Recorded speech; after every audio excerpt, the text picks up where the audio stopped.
আজকের টপিকস হচ্ছে imperative sentence. Imperative sentence আমাদের স্পিকিং এ এবং গ্রামাটিক্যাল অপশনে ইম্পারেটিভ সেন্টেন্স অত্যাধিক গুরুত্বপূর্ণ। এখন আজকে এটার এ টু জেড আলোচনা করব, একটু মনোযোগ সহকারে দেখবা।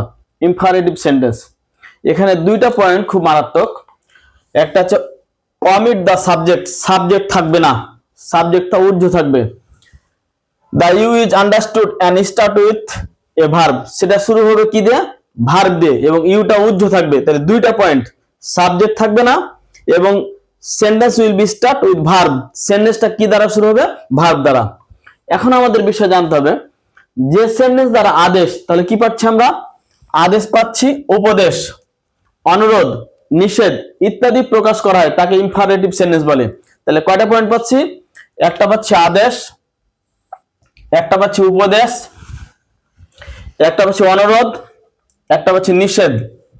এই পয়েন্ট তাকে কি বলা হয়? ইম্পারেটিভ সেন্টেন্স বলা হয়। পার্সন ভেদে দুই ভাগে ভাগ করা হয় ইম্পারেটিভ সেন্টেন্সকে। কয় ভাগে? দুই ভাবে। একটা হচ্ছে সেকেন্ড পার্সনের ক্ষেত্রে হয়, আর একটা হয় ফার্স্ট এন্ড থার্ড পার্সনের ক্ষেত্রে। তাহলে কয় প্রকার? দুই প্রকার পাচ্ছি, একটা সেকেন্ড পার্সনের ক্ষেত্রে, একটা ফার্স্ট এন্ড থার্ড পার্সনের ক্ষেত্রে। এখন আমাদের আলোচনা করা যাক সেকেন্ড পার্সনের ক্ষেত্রে। এই জাতীয় সেন্টেন্সে আদেশ, অনুরোধ, নিষেধ ইত্যাদি প্রকাশ করা হয় এবং সাবজেক্ট তুমি বা তোমরা ঊর্ধ্ব থাকে, অর্থাৎ অমিট থাকে। কেন ঊর্ধ্ব থাকে সেটা আলোচনা করছি। যেমন বৈশিষ্ট্যটা কেমন থাকে? সাধারণত ক্রিয়াপদের বর্তমান রূপের শেষে হয় ও বা ঊর্ধ্ব থাকে বলে দেখা যায়। তাহলে ক্রিয়া শেষ কি দেয়? বর্তমান ক্রিয়াপদের রূপের সাথে ও বা ঊর্ধ্ব থাকে বা দেখা যায়। এটা কোন ক্ষেত্রে? সেকেন্ড পার্সনের ক্ষেত্রে। যেমন যাও, খাও, করো, বলো ইত্যাদি। এবং করো বলতে ও ঊর্ধ্ব থাকে, যেমন অর্থাৎ করো যোগ ও, বলো প্লাস ও ইত্যাদি এই ধরনের। এখন একটা বিষয়, আমাদের গঠনটা দাঁড়াচ্ছে কি? আমি তো প্রথমে দুইটা পয়েন্ট বলছি, সাবজেক্ট থাকবে না এবং ইউ মানে তুমি তোমার ঊর্ধ্ব থাকবে। ধরুন উপস্থিত কেউ আছে, ওকে যদি বলি অঙ্কটি করো, বলি না আমরা তুমি অঙ্কটি করো, তাহলে কি দ্বারা শুরু হয়? ভার্ব দ্বারা। প্রথম পয়েন্ট কি? ভার্ব দ্বারা। তারপর অবজেক্ট প্লাস আদার ওয়ার্ডস, এক্সটেনশন হতে পারে এটা। আবার কোন কোন ক্ষেত্রে প্লিজ বা kindly plus verb plus object plus others. এখন উদাহরণটা কেমন? যে ধরে নাও অঙ্কটি করো, আমরা এখানে মনে মনে নিলাম তুমি প্লাস করো প্লাস অঙ্কটি, তাহলে সাবজেক্ট ইউ কল্পনা, তারপর ভার্ব হলো, তারপর অবজেক্ট হলো। তাহলে কি? ইউ ডু দা সাম, কিন্তু আসলে হবে কি? Do the same. তাহলে কি দ্বারা শুরু হলো? ভার্ব দ্বারা। যেমন মনে করো আস্তে আস্তে হাঁটো, একজনকে বলা হচ্ছে আস্তে আস্তে হাঁটো, আমি এখানে লিখলাম না তুমি আস্তে আস্তে হাঁটো, তাহলে ভার্ব হলো কি? ওয়াক, আর আস্তে আস্তে হচ্ছে স্লোলি, ওয়াক স্লোলি। ক্লিয়ার? আরেকটা উদাহরণ দেওয়া যাক, এখন যাও। বাক্যটাতে আমি কাউকে অ্যাড্রেসিং করছি, কিন্তু বলছি না তুমি এখন যাও, কিন্তু মনে মনে সাবজেক্ট হচ্ছে কি? তুমি। তাহলে তুমি যাও এখন, ইউ গো নাও, কিন্তু আমরা এই ইউটাকে বাদ দিয়ে দিছি, যে কি হচ্ছে? Imperative sentence. তাহলে ভার্ব দ্বারা স্টার্ট হচ্ছে, কি দ্বারা? ভার্ব দ্বারা। মনে করে চোখ খোলো, তুমি খোলো চোখ, মানে কল্পনা হচ্ছে যে সাবজেক্ট ইউ নিয়েছি, ইউ হবে না, তাহলে কি হয়? ওপেন ইউর আই, চোখ তো একটা দুইটা, তার জন্য আই এসেছে। আর একটা বিষয় দেখা যাক এখানে, ধরে নাও যে দয়া করে আমাকে সাহায্য করো, দয়া করে আমাকে সাহায্য করো। ধরে নাও দয়া করে আমাকে সাহায্য করো, এই স্ট্রাকচার দিয়ে। তাহলে দয়া করে বলতে কি? প্লিজ, PLEASE, প্লিজ আমাকে সাহায্য করো। তাহলে ভার্ব আনছি, সাহায্য করো, হেল্প, হেল্প মি। একটা বিষয় একটু অ্যাটেন্টিভ হবা, যে প্লিজ বা কাইন্ডলির পর ওখানে ক অবশ্যই, কি বসছে? ক অবশ্যই। তাহলে দয়া করে আমাকে সাহায্য করো, প্লিজ হেল্প মি। মনে করো অনুগ্রহ করে আমাকে কি এক গ্লাস পানি দেবে, এগুলোর ক্ষেত্রে কি দেব? কাইন্ডলি। আর কোন কোন ক্ষেত্রে প্লিজ। তাহলে এটা একটা গঠন গেল। এখন আমি নেগেটিভ গঠনটা লিখছি।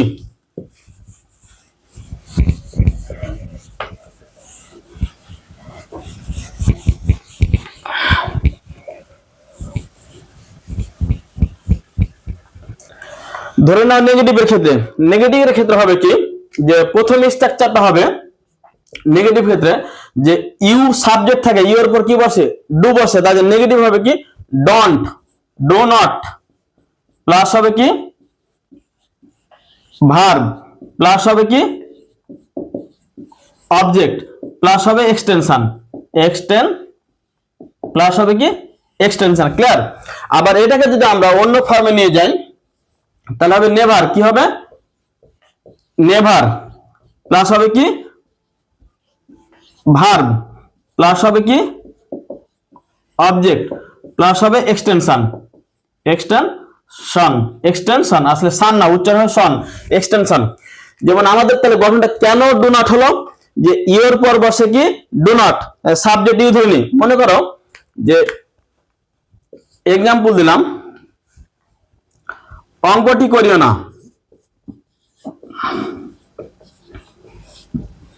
অঙ্কটি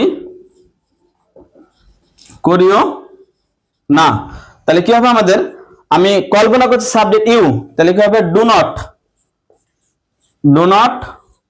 do the same. Clear? Do not do the same, বুঝে গেছে? Do not do the same. তাহলে হচ্ছে কি সত্য গোপন করিও না, তাহলে সত্য গোপন করিও না, তুমি একটু কল্পনা করো, তুমি সত্য গোপন করিও না, ইউ দ্বারা শুরু করবো আমরা, ইউ দ্বারা, কিন্তু ইউটা আমি লিখিনি, ডু নট। আর গোপন করে ইংলিশ কি কনসিল, গোপন করে ইংলিশ কনসিল, আর সত্যের ইংলিশ কি ট্রুথ। তাহলে ডোন্ট কনসিল দ্য ট্রুথ, অপরের নিন্দা করিও না, don't speak ill of others. মনে করো আমাকে বিরক্ত করিও না, আরেকটা লিখছি, ধরুন উদাহরণ, আমাকে বিরক্ত করিও না, আমাকে বিরক্ত করিও না, তাহলে কি হবে, তুমি আমাকে বিরক্ত করো না, তাহলে ডোন্ট, ইউ ডোন্ট হয়, কিন্তু don't disturb me, disturb me, don't disturb me. এখানে নেভারেরটা কখনো মিথ্যা বলিও না, নেভার টেল এ লাই, এখানে নেভার টেল এ লাই, এই উদাহরণ হবে কখনো মিথ্যা, নেভার টেল এ লাই।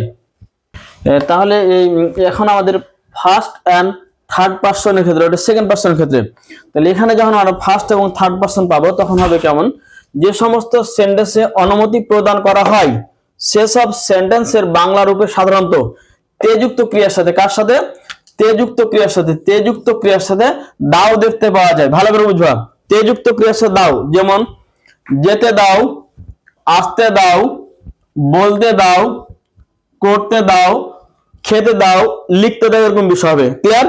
তাহলে তেযুক্ত ক্রিয়া দাও থাকবে।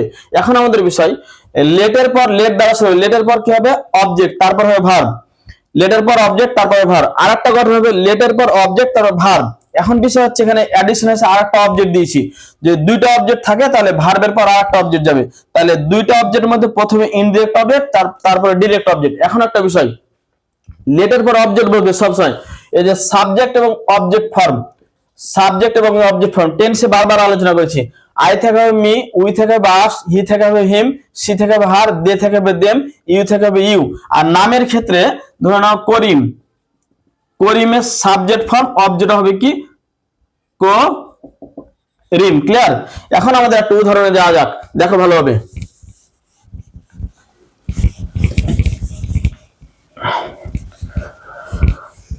ধরে নাও সাপোজ এক্সাম্পল দিলাম, আমাকে যেতে দাও, আমাকে যেতে দাও।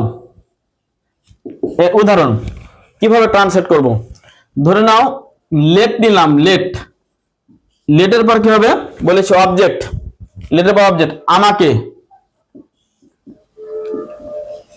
আমাকে, তারপর কি যেতে দাও, যেতে দাও, ইংলিশ কি হবে লেট, আমাকে ইংলিশ কি আই থেকে me, let me go. Clear? Let me go. মনে করো একটা বাক্য দিলাম, এই উদাহরণে যেমন আমাকে গানটি শুনতে দাও। গঠন বুঝছো, তেযুক্ত ক্রিয়ার সাথে দাও আছে, তেযুক্ত ক্রিয়ার সাথে দাও আছে। এখন একটু বিষয়টা দেখো, লেট নিলাম, অবজেক্ট বলেছি দুইটা, আগে ইনডিরেক্ট অবজেক্ট, যেটা ব্যক্তি সেটা ইনডিরেক্ট হয়, তাহলে আমাকে আমাকে, তারপর হচ্ছে ভার্ব দাও, শুনতে দাও, শুনতে দাও, তারপর হচ্ছে গানটি, গানটি, তাহলে কি হবে ইংলিশ? লেট মি, হয়েছে? তাহলে শোনা ইংলিশ কি? লেট মি হেয়ার গানটি, দা সং, দা সং। ওকে, মনে করো পাখিটি ছেড়ে দাও, মনে করো আর একটা উদাহরণ দিচ্ছি, পাখিটি ছেড়ে দাও, পাখিটি ছেড়ে দাও, লেট, তারপর অবজেক্ট হচ্ছে কি the bird, let the bird, ছেড়ে দেওয়া কি free, let the bird free. Clear? তাহলে দুটো বুঝে গেল। আমাকে ঘুমাতে দাও, মনে করো আমাকে ঘুমাতে দাও, তাহলে কি হবে? আমি একটু লিখছি আবার, আমাকে ঘুমাতে দাও, আমাকে ঘুমাতে দাও, ঘুমাতে দাও, আমি যুক্ত করছি না, খালি একটু বোঝাচ্ছি। তাহলে কি হচ্ছে? Let me sleep. Okay, clear? মনে করো তাকে ঘুমাতে দাও, আর একটা উদাহরণ লিখছি, তাকে ঘুমাতে দাও, তাকে ঘুমাতে দাও, কি হবে? লেট, অবজেক্ট কি তাকে, লেট হিম স্লিপ।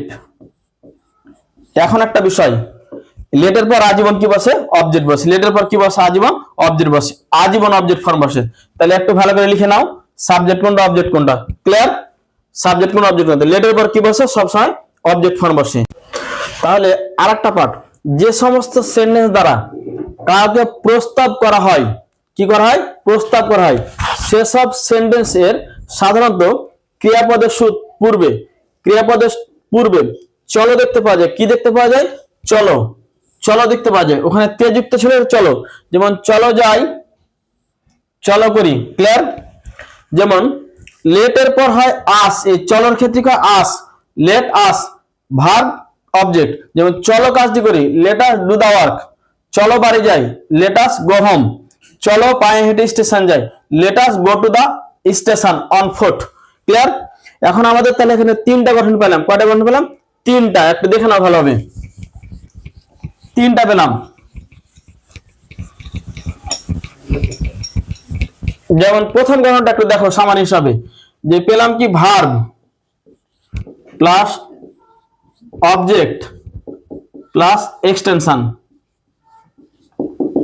ক্লিয়ার? এটা একটা। আর একটা পেলাম please comma kindly plus verb plus object plus extension. Clear? আর একটা পেলাম কি লেট প্লাস অবজেক্ট প্লাস পেলাম ভার্ব,